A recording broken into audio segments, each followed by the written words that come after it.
If you are still translating everything in your head, you already know how slow and frustrating it feels. The good news is that there are very clear steps you can practice to finally stop translating and start thinking directly in English. In this lesson, I'll show you simple strategies that help you switch your brain into English mode and become more fluent and confident when you speak. And honestly, what better goal to start 2026 with? First, think of one personal reason why you want to start thinking in English. For example, I want to think in English so I can participate in conversations more easily.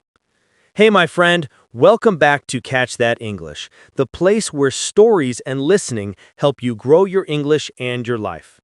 If improving your English is one of your goals this year, make sure to subscribe and listen daily because consistency is what makes you unstoppable. Whatever your reason is, it's valid, and in 2026, you can absolutely make it real. The first tip is to begin with very simple things. Name the objects around you in English. I remember when I was learning German and doing this exercise. I also had to learn the articles, der, die, das, which made it harder. English is easier in that way, but it's still helpful to focus on pronunciation while you name basic things. Actually, that's one of the reasons why I started my YouTube channel and my academy. When I was studying opera and learning German, French, and Italian, I couldn't find good pronunciation-focused resources. And I knew that correct pronunciation from the beginning changes everything. So that's why I created content that puts pronunciation first. So as you name things, pay attention. Closet, box, globe, window, computer. And if you're unsure about how something sounds, listen to native speakers using an online dictionary. If you can add this pronunciation step, amazing. If not, and you only have 15 seconds to name as many objects as possible, that's totally fine too. The important thing is that you start. Look around and name everything you see. If that feels easy, move on. If it doesn't, then spend a little more time on this step. Every time you enter a new room or space, quickly name the items around you in English. If you find a word you don't know, write it down, look it up, and learn it. The context will help you remember. The next step is to think in simple sentences. Pause for a moment and start a sentence with I'm. For example, I'm hungry, I'm tired, I'm working. Do it in English. Then look around again. This chair is comfortable. The drawer is open. My desk is messy. If there's something you can't describe, look up the missing words and memorize the sentence. Learning vocabulary in real context is much more effective. Now, let's talk about dictionaries. Try using an English-only learner's dictionary instead of translating into your native language.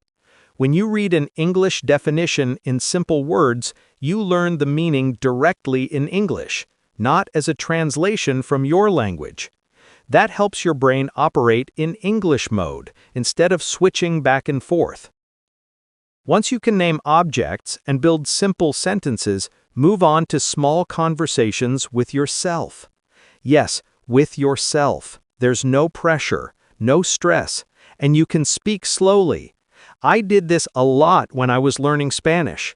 I remember driving from Sarasota to Gainesville, speaking to myself in Spanish the whole way. If this feels strange or difficult at first, don't quit. I promise it gets easier. Do it every day. Even 2 minutes a day is enough. Give yourself 30 days without skipping, and you'll notice real progress. Then, set a new 30-day goal. After that, you're ready for the next step. Switch at least one part of your daily life to English. For example, change your phone calendar to English and write your plans in English. Write your grocery list in English. Change Facebook or your phone settings to English. Search the internet in English. Read short news in English. Or start keeping a journal in English. Every morning before you get out of bed, think about your upcoming day in English. Another great habit is narrating your actions in English. While getting dressed, making breakfast, walking to your car, or cleaning up, describe what you're doing in your head. It trains your brain faster than you think. And here's another idea I love. Learn how to do one new thing completely in English. It can be something small like poaching an egg. Watch tutorials only in English. Read instructions in English. Or choose a bigger project. Drawing, knitting, design, anything you're curious about. Learning something new in English is fun and extremely effective. The next step is keeping track of your daily English practice. Write down everything you did each day in English. For example, today I named objects twice and watched a short news report. Tracking your efforts will motivate you and help you build a consistent habit. And finally, before you fall asleep, recap your day in English. Everyone spends a few minutes thinking before drifting off, so use that moment to review your day in English. It's possible that you'll even start dreaming in English, which is a huge step for fluency because your brain continues practicing while you sleep. So now I want to hear from you. What do you already do every day to build your English practice? Which idea from this video is new to you? Which one will you try first? And don't forget to subscribe. I post new videos every single day to help you grow your English, your confidence, and your life. And maybe the most important thing to remember is this. Learning to think in English is not something that happens suddenly. It's not a moment.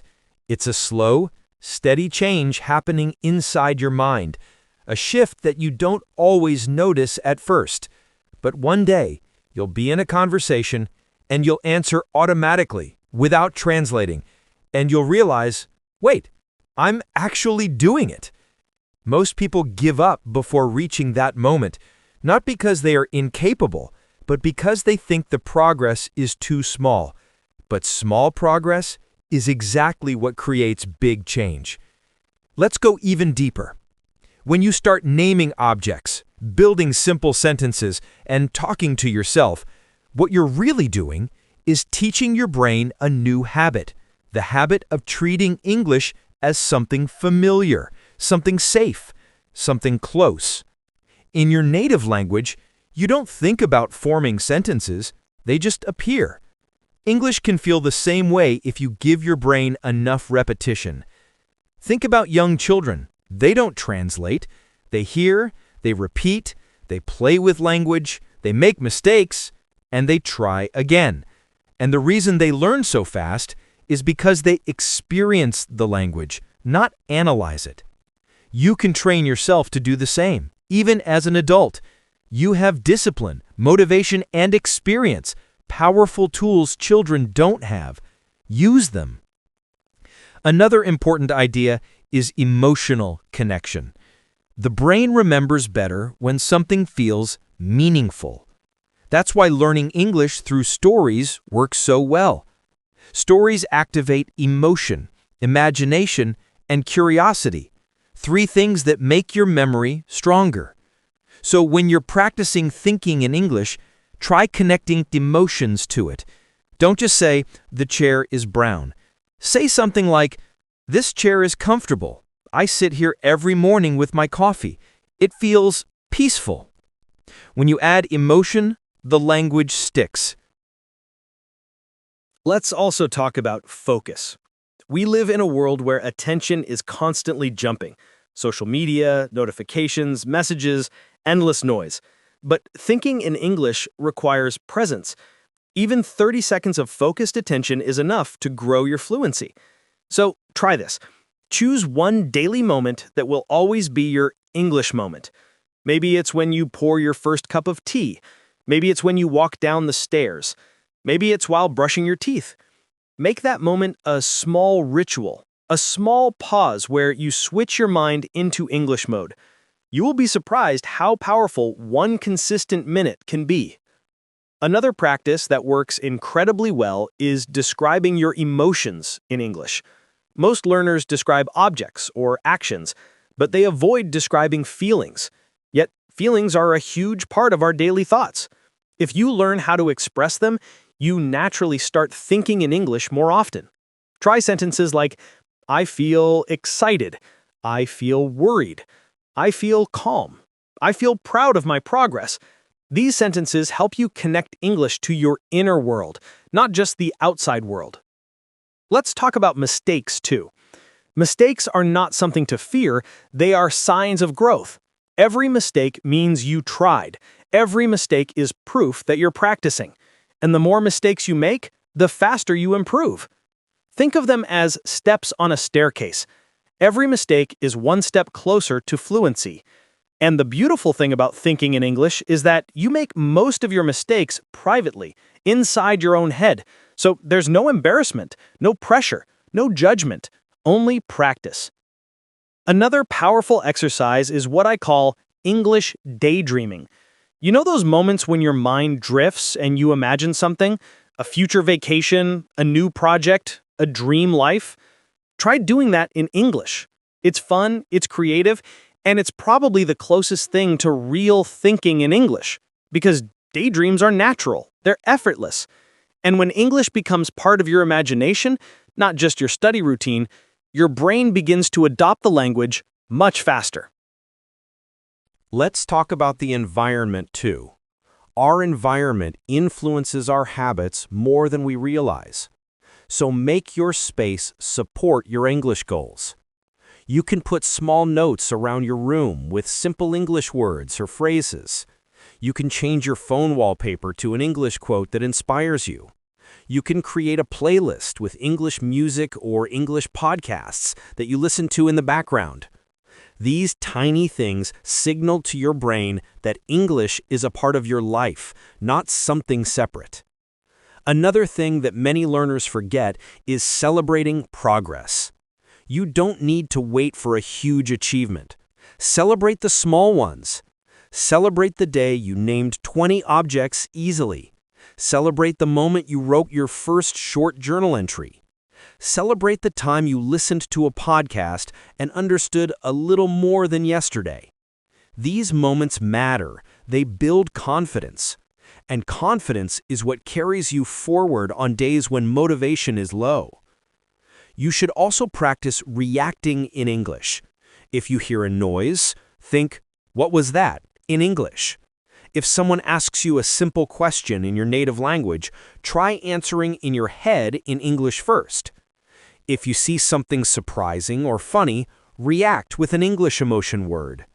These micro-reactions are powerful because they train your brain to use English spontaneously, without planning. Another excellent practice is this. Choose a small topic and think about it in English for 1 minute. For example, how was your morning? What are your plans for today? What did you learn yesterday? What is something you're proud of? If you do this daily, even for 60 seconds, your brain becomes more flexible with English. Now, let's expand the night routine. When you recap your day in English before sleeping, try adding one more step. Choose one thing you want to remember tomorrow. Maybe it's a new word. Maybe it's a sentence you liked. Maybe it's a simple thought like, "Tomorrow I will practice again." Your brain processes that thought during sleep and strengthens it. This is how habits stick. And here's one more powerful idea. Teach someone something in English, even if that someone is imaginary. When you explain something, your brain organizes information, finds the right words, and practices structure. You can teach about your hobbies, your language, your culture, your day, or even how to make your favorite food. Teaching is one of the strongest learning tools. Finally, remember this. Thinking in English isn't the goal, it's a doorway to easier communication, more confidence, more opportunities, and a version of yourself who grows a little more every day. That's why practice matters. That's why consistency matters. And that's why you should be proud of every step you take. So again, tell me in the comments, what will you start doing today to think more in English? Which strategy from this lesson feels right for you? And if you want more simple, calming English stories that help you grow your fluency step by step, make sure to subscribe. I'm here every day to help you on this journey, and I'm excited to see your progress.